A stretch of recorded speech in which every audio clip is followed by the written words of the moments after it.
सद्गुरु श्री गजानन महाराज की जय. श्री गणेशाय नमहा. हे गौरवशाली रामा, हे मेघश्याम, आकाशाच्या रंगाचा राजा, दशरथपुत्र सीतेपती, संतांचे सुरक्षित आश्रयस्थान. ओ रामा, तुमच्या आशीर्वादाने वानरांनी लंकेत रावणावर विजय मिळवला. जो तुमचे आशीर्वाद घेतो त्याला विजय मिळतो. ज्याच्यावर तुमची कृपा आहे लोक त्याचा आदर करतात, जरी त्याची सामाजिक स्थिती किती कमी असेल. तुमच्या कृपेसाठी माझी पात्रता आहे का? माझी अवस्था सर्वात दयनीय आहे. माझ्या मते ज्ञान आणि भक्तीचा अभाव आहे. माझे मन अस्थिर आणि संशयास्पद आहे.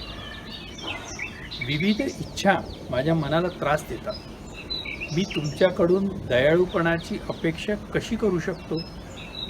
तर्काने हे ठीक पण वाटेल, पण पुराण असं दाखवतं की तुम्ही कितीतरी पातकांना माफ केले आहे. धार्मिक लोकांना मुक्त करणे यात आश्चर्य नाही, परंतु वास्तविक महानता पडणाऱ्यांना वाचविण्यात आहे. तुझ्यापेक्षा महान कोणी नाही. माझ्या अपयशी होण्याबद्दल मी क्षमा मागतो आणि तुमच्या आशीर्वादाने हे देवा मला पवित्र करा. मी स्वतःला पूर्णपणे तुमच्या स्वाधीन करतो. मंदिरातील सर्व लोकांसह उत्सव उत्साहात पार पाडला. पाटील कुटुंबातील खंडेरावांनी या उत्सवाचे आयोजन केले होते. पाटील कुळाला संपत्ती, जमीन व मालमत्ता याचा उत्तम वारसा लाभला होता. साधू संतांबद्दल भक्ती हा त्यांच्या परंपरेचा एक भाग होता. आधी वर्णन केल्याप्रमाणे गाव प्रमुखाच्या अधिकाराने खंडेरावांनी हा उत्सव साजरा केला. खंडेराव महादीच्या वंशातून आले. त्यांना कडताजी आणि कुकाजी नावाची 2 मुले होती. लहान कुकाजी पंढरपूरचा देवता विठोबाचा भक्त होता. या कुटुंबावर गोमाजीचा वर्धस्थ होता. गोमाजी हे नागझिरी गावाचे संत होते. कुर्ताजीला 6 मुले होती. खंडेराव, गणपती, नारायण, मारुती, हरी आणि कृष्णाजी. मात्र कुकाजीला मूलबाळ नव्हते. जेव्हा कडताजीचा मृत्यू झाला तेव्हा कुकाजीने स्वतःच्या मुलांसारखे त्यांना वाढविले. हे शहरातील श्रीमंत कुटुंब होते. कुकाजीने पाटील कुटुंबाला समृद्धी आणि नावलौकिक मिळवून दिला. कुकाजीच्या मृत्यूनंतर खंडेरावाकडे समृद्धी आणि अधिकार आले. व्यायाम करणे हा सर्व भावांची आवड होती. ते तलवारी आणि काठ्यांचे खेळ खेळत असे. त्यातला हरी हा सर्वोत्तम खेळाडू होता. जरी हा उत्सव हनुमानाचा होता तरी लोक पाटील कुटुंबाला खुश करण्याचा प्रयत्न करीत होते. पाटील लोकांची असमंजस वृत्ती होती ज्याने शहराला त्रासदायक वादात टाकले होते. खंडेराव गावातल्या सगळ्यांना घालून पाडून बोलत असे. ते साधू संतांनाही सोडत नसे. जेव्हा हे सगळे भाऊ देवळात गेले तेव्हा त्यांनी गजानन महाराजांना चिडवायला सुरुवात केली. त्यांनी संत गजानन महाराजांचे नाव वापरून अश्लील शिव्या दिल्या. त्यांनी महाराजांना कुस्ती लढण्यासाठी आव्हान दिले आणि त्यांना संतनीय शक्ती सिद्ध करण्यास सांगितले. त्यांनी महाराजांना प्रत्यंतर दाखविण्याचे आव्हान केले किंवा त्यांच्या हातचा मार खावा लागेल असे सांगितले. महाराज त्यांचा मूर्खपणावर हसले. भास्कर म्हणाला, चला आपण अकोलीला परत जाऊ. आपण या उर्मट मुलांपासून दूर जाऊया. हे लोक सत्ता, शक्ती आणि पैशाने माजले आहेत. महाराज म्हणाले, भास्कर, 1 मिनिट. सगळे पाटील बंधू माझे भक्त आहेत. त्यांच्यामध्ये सभ्यता आणि नम्रता याची कमतरता आहे. त्यांना समजण्यासाठी त्यांना जवळून पहा, त्यांची आपुलकी पहा, त्यांचे संबंध लक्षात घ्या. त्यांच्यातला प्रत्येकजण माझ्या मुलासारखा आहे. त्यांच्यावर विविध संतांची कृपा आहे. शक्ती सहसा उद्धटपणासह येते. अरे भास्करा, वाघ कधी गाईसारखा वागू शकतो का? किंवा आग कधी बर्फासारखी थंड असू शकते का? तलवारीचं पातं मऊ कसं राहणार? जसं श्रावणातल्या पाण्याचा गढूळपणा हिवाळा आला की हळूहळू निघून जातो, तशी यांची ही वृत्ती पण हळूहळू निघून जाईल. एके दिवशी हरी देवळाच्या अंगणात आला आणि महाराजांना कुस्ती लढण्यासाठी आव्हान देऊ लागला. कृपा करून तुमचं आवडतं भजन गणगण गणात भोते गाऊ नका. अरे वाह, काय यमक आहे. कारण सर्वांच्या हृदयात तुमचे आदराचे स्थान आहे. मला सर्व पैलूंमध्ये तुमची चाचणी करायची आहे. तुम्ही जर मला कुस्तीत हरविले तर तुम्हाला मी बक्षीस देईन. महाराजांनी होकार दिला आणि शांत बसले. महाराज हरीला म्हणाले, तू खूप ताकदवान आहे ना, मग इकडे ये. मी ज्या जागेवर जसा आहे तिथून मला उचल. हरीने त्याची सगळी ताकद सर्व प्रकारे पणाला लावली, पण तो महाराजांना 1 इंच पण हलवू शकला नाही. जोपर्यंत हरी थकून त्याच्या शरीराला घाम येत नाही तोपर्यंत हरीने कुस्तीतले सर्व दावपेच वापरले. हरीला लवकरच समजले की जरी महाराजांची शरीरयष्टी अशक्त आणि कमकुवत दिसत होती तरी महाराज न खेळताच ही कुस्ती जिंकलेली आहे. महाराज सामर्थ्याचा आणि ताकदीचा मोठा पर्वत होते. इतर प्राण्यांच्या शक्तीला कमी लेखणाऱ्या पराक्रमी हत्तीसारखे अबाधित होते. हरीला महाराजांसमोर कोल्ह्यासारखे वाटू लागले किंवा वाघासमोर भुंकणाऱ्या कुत्र्यासारखे वाटू लागले. हरी महाराजांच्या कधीच पाया पडला नव्हता, पण आत्ता हरीला स्वतःची हार मानण्याची वेळ आली होती. सिद्ध पुरुषाला पूर्णपणे शरण जाण्याची हीच ती वेळ होती. महाराजांनी हरीकडे पाहिले आणि हसत म्हणाले, मला हरव किंवा मला कबूल केलेले बक्षीस दे. कुस्ती हा मर्दानी खेळातला एक मुख्य खेळ आहे. कृष्ण त्याच्या लहानपणी बलराम बरोबर हा खेळ खेळायचा. त्यांनी दृष्ट राजा कंसाचे रक्षक मुष्तिक आणि चनूर यांना कुस्तीत मारले. चांगले आरोग्य ही सर्वोत्तम संपत्ती आहे. दुसरी संपत्ती जमीन आणि मग पैसा हे सगळ्यांजवळ पाहिजे. महाराज पुढे हरीला म्हणाले, कृष्णा यमुना नदीच्या किनारी राहत असे आणि त्यांनी त्यांच्या सहकाऱ्यांना मजबूत बनवले होते.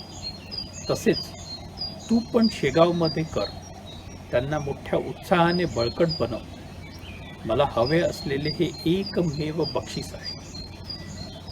हरी हुशारीने म्हणाला, हे फक्त तुमच्या आशीर्वादाने होऊ शकते. हा तो क्षण होता जेव्हा हरी संयम शिकला आणि महाराजांशी व्यवस्थित वागायला सुरुवात केली. त्याच्या कमकुवतपणावर त्याचे भाऊ त्याला चिडवत म्हणाले, अरे आपण पाटलाचे पुत्र आहोत हे विसरू नको. आपण या प्रदेशातील सर्वोत्तम अधिकाराचा आनंद घेत आहोत. अरे आपण या नग्न व्यक्तीसमोर का वाकायचे? तो वेडा आहे. भोळ्या भाबड्या लोकांचे लक्ष वेधून घेतो. आपल्याला या प्रवृत्तीला आळा घालावा लागेल. चला आता तातडीने पावले उचलू आणि जनहितामध्ये हा मूर्खपणा थांबवू. परिसराची खबरदारी घेणे हे आपले कर्तव्य आहे. ढोंगी लोक संत बनून जनसामान्यांना फसवितात आहेत. अगदी सोन्यालाही शुद्धतेच्या कसोटीवर उभे राहावे लागते. उसाच्या घटनेने तुकारामांची सत्यता सिद्ध केली. ज्ञानेश्वरांनी रेड्याच्या तोंडून वेद म्हणून दाखविले. गजानन महाराजांना सुद्धा स्वतःला सिद्ध करण्यासाठी अशा प्रकारे परीक्षा द्यावी लागेल. महाराजांना लोकप्रियतेच्या चाचणीत त्याची क्षमता दाखवावी लागेल. आपणच महाराजांची त्या दृष्टीने चाचणी का करत नाही? असं म्हणून पाटील बंधू उसाची मोळी घेऊन देवळात आले. हरी पाटील या प्रकरणापासून दूर व शांत होता, पण इतर उद्यम झाले होते. त्यांनी महाराजांना अश्लील नावाने बोलविले आणि म्हणाले, जर तुम्हाला उसाची चव चाखायची असेल तर आधी उसाचा मार खावा लागेल, पण अंगावर कुठेही मार खाल्ल्याचे व्रण दिसता कामा नये. उसाचा मार खाल्ल्यावर जर अंगावर व्रण आले नाही तर आम्ही तुम्हाला योगी मानू, आणि जर अंगावर व्रण आले तर मग नक्की तुम्ही ढोंगी आहात. पाटील बंधूंची बडबड ऐकून महाराज हसू लागले. मारुती म्हणाला, असं वाटतं आहे की महाराज गोंधळलेले आहे. गणपती म्हणाला, शांत बसणे म्हणजे अर्धा होकार आहे. त्यांनी महाराजांना मारायला सुरुवात केली. भास्कर सोडून सर्व भक्तगण पांगू लागले. भास्करांनी त्यांना विनंती केली की हा छळ थांबवा आणि परोपकारी स्वभावाच्या महाराजांना सोडून द्यावे. तुमचे कुटुंब खूप प्रतिष्ठित आहे. तुमच्या छत्रछायेत असलेल्यांवर दया करा. तुमच्या म्हणण्यानुसार महाराज संत नसतीलही, पण रस्त्यावरच्या निष्पाप माणूस समजून त्यांना सोडून द्या. शूरवीर शिकारी उग्र वाघांची शिकार करतात. ते उगाच निष्पाप नागतोड्याची शिकार करत नाही. हनुमानाने लंकेचा राजा रावणाची लंका जाळली, पण त्यांनी गरीब लोकांच्या झोपड्यांना हात देखील लावला नाही. पाटील बंधूंनी भास्करला या प्रकरणापासून दूर राहण्याचा सल्ला दिला आणि म्हणाले, आम्ही तर फक्त महाराजांच्या संत अवताराची परीक्षा घेत आहोत. लोक त्यांना महान संत मानतात. आम्ही त्यांच्या संत गुणधर्मांचे मूल्यांकन करीत आहोत आणि त्यांनी महाराजांना मारणे चालू ठेवले. जसे चांगले पीक येण्यासाठी शेतात शेंगांना झोडतात तसे. तरी महाराज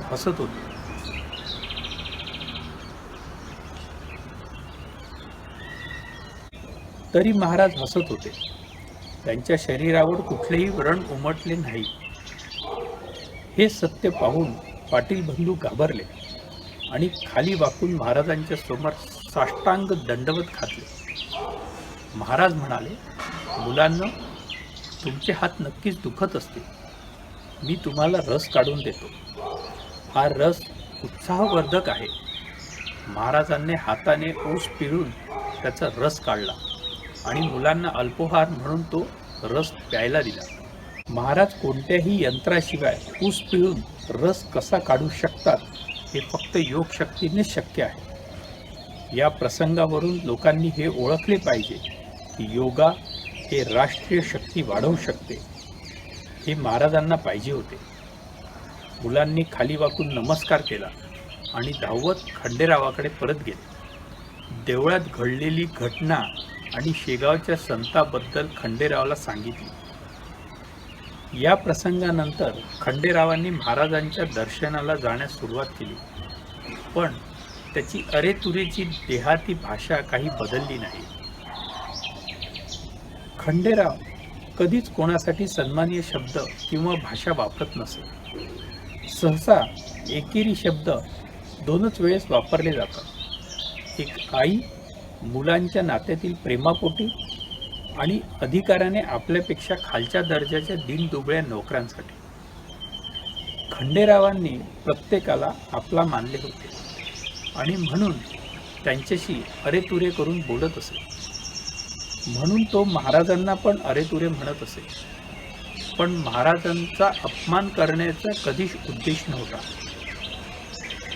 त्याचे हृदय नारळासारखे होते. वरून कडक आणि आतून मऊ, गोड मगज असलेले स्वादिष्ट खोबरं.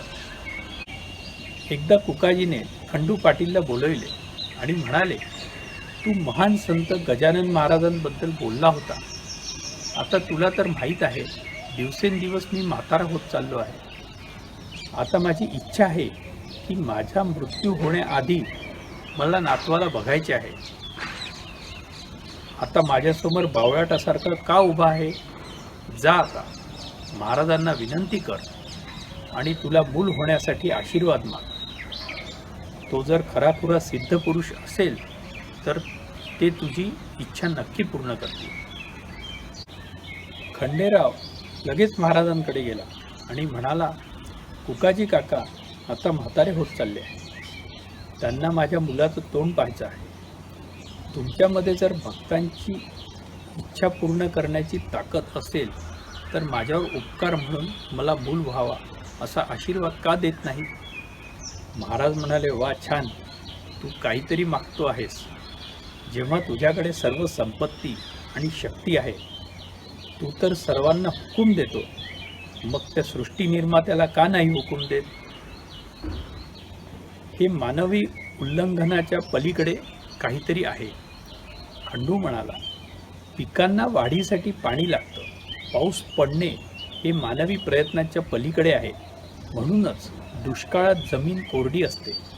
जेव्हा कोरड्या शेतात पाऊस पडतो तेव्हा मानवी प्रयत्नांचे फळ मिळते.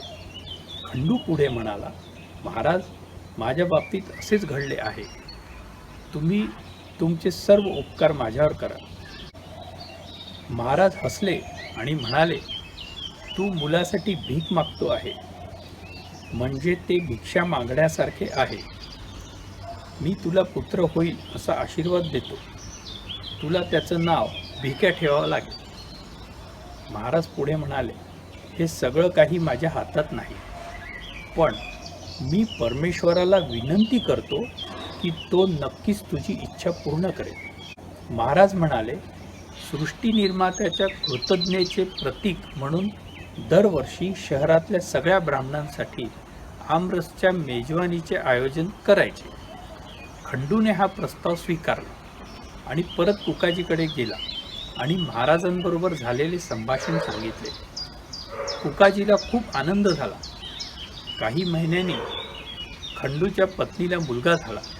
सगळीकडे आनंदी आनंद झाला. कुकाजीला तर आनंद गगनात मावेनासा झाला. खंडूने शेगावमध्ये गरिबांना साखर आणि गहू वाटले आणि मुलांना मिठाई दिली. महाराजांनी सांगितल्याप्रमाणे मुलाचे नाव भिक्या ठेवले. चंद्राच्या कलेप्रमाणे तो मोठा होऊ लागला. खंडूने महाराजांना वचन दिल्याप्रमाणे सर्व ब्राह्मणांना आमरसाची मेजवानी दिली आणि पुढे ही परंपरा त्याच्या वंशजांनी कायम ठेवली. महाराजांच्या कृपेने खंडू पाटीलच्या घरी मुलाने रांगायला सुरुवात केली. हे सगळे बघून शेगावच्या देशमुख कुटुंबाची चिडचिड होऊ लागली. देशमुख आणि पाटील हे दोन कुटुंबामध्ये दीर्घकाळापासून भांडण चालू होते. एकमेकांना दुखवण्याची संधी शोधत असे. ते दोन पंडितांसारखे, दोन मंत्र्यांसारखे, दोन मल्लांसारखे, दोन यांत्रिकांसारखे किंवा दोन कुत्रे समोरासमोर आले की भांडतात तसे भांडायचे. नातू पाहिल्यावर कुकाजीचा मृत्यू झाला. पंढरपूरला भीमा नदीच्या किनारी खंडू खूप दुःखी होऊन बसला होता. कारण त्याचा संरक्षक, रक्षणकर्ता आणि त्याची छत्रछायाच हरवली होती. त्याची ही अवस्था पाहून देशमुखांना पाटील कुटुंबाला संकटात टाकण्याची संधी मिळाली. त्याचा विस्तृत वृत्तांत पुढच्या अध्यायात दिले आहे. तुम्हाला शुभवार्ता मिळावी म्हणून कृपा करून ही गाथा ऐका. सद्गुरू श्री गजानन महाराज की जय. नमस्कार, मी अतुल कोकर्डेकर. सद्गुरू श्री गजानन महाराजांच्या जीवनाबद्दल भाविकांना सर्व माहिती मिळावी व त्यांच्या उपदेशाचा लाभ व्हायला हवा असा आमचा प्रयत्न आहे. हे व्हिडिओ नक्की बघा, चॅनल सबस्क्राईब करा आणि शेअर करा, म्हणजे गजानन महाराजांच्या अन्य भक्तांनाही याचा लाभ घेता येईल. धन्यवाद.